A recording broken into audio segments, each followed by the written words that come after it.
Dominique Tremblay installe sa cabane à l'Anse-à-Benjamin depuis une dizaine d'années. Avec une cuisinière au propane dans l'intérieur aussi. Avec son poêle à bois, son chauffage au propane et sa génératrice, un détecteur de monoxyde de carbone lui semblait incontournable. À partir du moment que j'ai commencé à coucher dans mes cabanes, question de sécurité, tu dors bien mieux. Je veux dire, le système au propane, tu sais qu'il fonctionne, tu sais quand ça sonne, bien, ça fait très bien, ça nous donne un bon indice de sortir, d'évacuer ou de ventiler. Depuis la fin du mois de décembre, l'administration régionale de la santé a noté une augmentation des cas d'intoxication au monoxyde de carbone.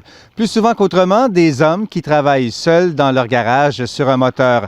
À l'approche du début de la saison de la pêche blanche, les autorités lancent un appel à la prudence. Les gens qui nous ont été déclarés étaient fortement intoxiqués. Je vous dirais qu'ils ont été, pour plusieurs, un peu chanceux.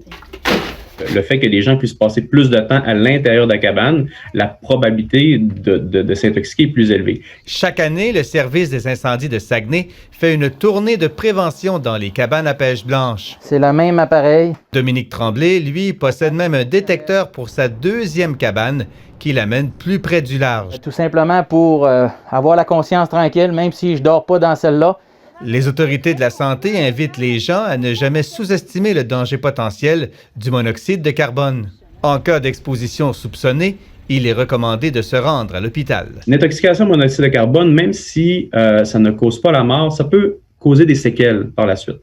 On parlait de troubles de mémoire, de démence, de modification du comportement, même d'état dépressif, ou même ça peut induire des problèmes cardiaques. Ça serait vraiment pas une bonne chose pour l'activité de la pêche blanche s'il faudrait qu'il y ait un décès dû au monoxyde dans une cabane de nuit.